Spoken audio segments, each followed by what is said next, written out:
গতকালের ব্লগে তোমরা দেখেছিলে যে বাবাকে ভেলোর সিএমসি হাসপাতালে অ্যাডমিট করেছি। আজ হবে অস্ত্রোপচার। অ্যাডমিশন করার আগে প্রচুর কষ্ট করেছি গো, কিন্তু সব কিছু তো আর মোবাইলে তুলে ধরা যায় না বলো।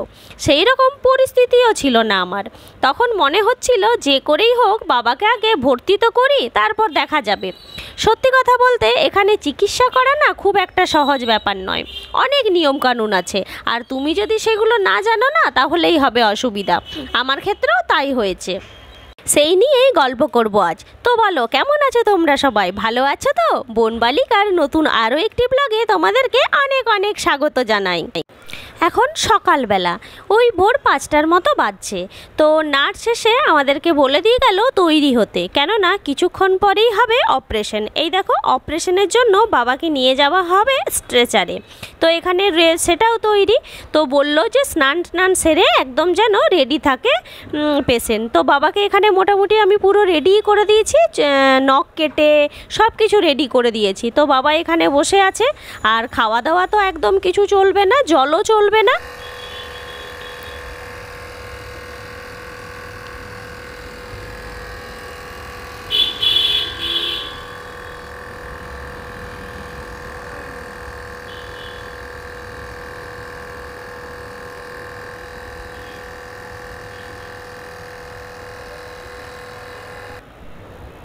এখন বাজছে সকাল 6:30, আর বাবাকে দেখো অপারেশন থিয়েটারে কিন্তু ঢোকানো হয়ে গেছে।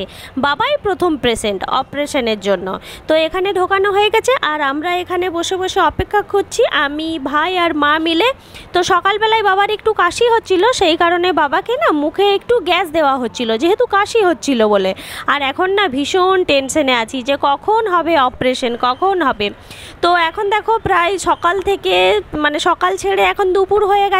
তো আমি একটু বেরিয়ে পড়লাম, মাকে বললাম তুমি একটু বসো, অনেকক্ষণ তো হয়ে গেল, ভীষণ টেনশন হচ্ছিল। তাই ভাবলাম একটু যিশুর কাছে প্রে করে আসি যে কি হচ্ছে ব্যাপারটা। অনেক পেশেন্ট তো অপারেশন থিয়েটারে ঢোকেছে, আবার বেরিয়েও গেছে, কিন্তু আমার বাবা না এখনও বেরোচ্ছে না। তো সেই কারণে না ভীষণ টেনশন হচ্ছিল।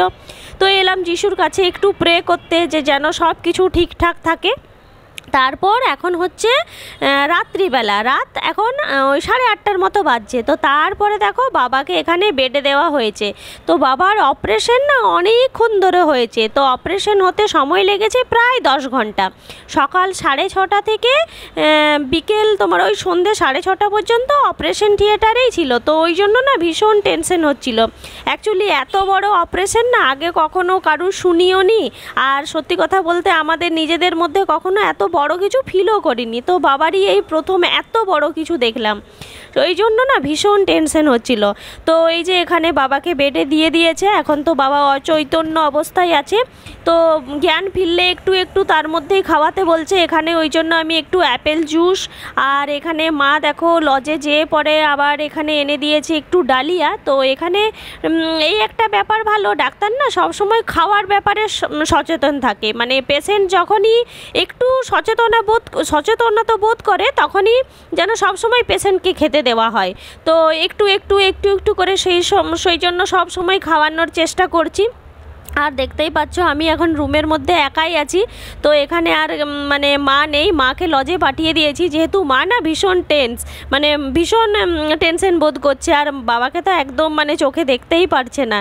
তো সেই জন্য মাকে বললাম যাও তুমি চলে যাও, আমি সারা রাত্রে একাই সামলে নেবো। তো এখানে দেখো একটা চেয়ার দেওয়া আছে, এই চেয়ারের মধ্যেই আমি বাবার কাছে বসে থাকবো, আর সবসময় বাবাকে লক্ষ্য রাখবো কি হচ্ছে কি না হচ্ছে, কি মুভমেন্ট করছে এইসব ব্যাপারে।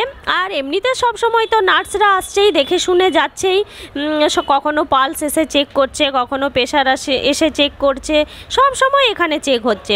আর তোমাদেরকে এখানে আরেকটা জিনিস দেখাই, এই রুমের মধ্যে দেখো এখানে একটা আলমারি দেওয়া আছে। তো এই আলমারির মধ্যে পেশেন্টের মানে সব কিছু জিনিসপত্র তুমি রাখতে পারো। তো আমরাও এখানে সব কিছু জিনিসপত্র রেখেছি। আর যেটা তোমাদের বলছিলাম, সত্যি ভীষণ কষ্ট হয়েছে এখানে অ্যাডমিশন করার আগে। অ্যাকচুয়ালি আমরা অনেক কিছু নিয়মকানুন জানি না, তো সেই জন্য খুব কষ্ট হয়েছে। যাই হোক, অ্যাডমিশন হওয়ার পরে মানে অপারেশন তো হয়ে গেছে আর সাকসেসফুল হয়ে গেছে, সেটাই আমাদের কাছে অনেক বড় ব্যাপার। তো যাই হোক, তোমরা যখন এখানে আসবে না, সব কিছু জেনে মানে সবার কাছে সব কিছু জেনে পর তারপর আসবে। বিশেষ করে কি বলো তো, যদি একা একা আসো, তো এখানে আমি আর মা যেহেতু একা ছিলাম, সেই জন্য আমাদের কাছে না আরও বেশি একটু কঠিন হয়ে গেছিলো। কিন্তু যাই হোক, করতে করতেই শিখে গেছি অনেক কিছু, আর এখন আর অসুবিধা হচ্ছে না, সব কিছুই জেনে গেছি। তো চলো, আজকের ব্লগটা এখানেই শেষ করলাম, দেখা হবে পরের ব্লগে।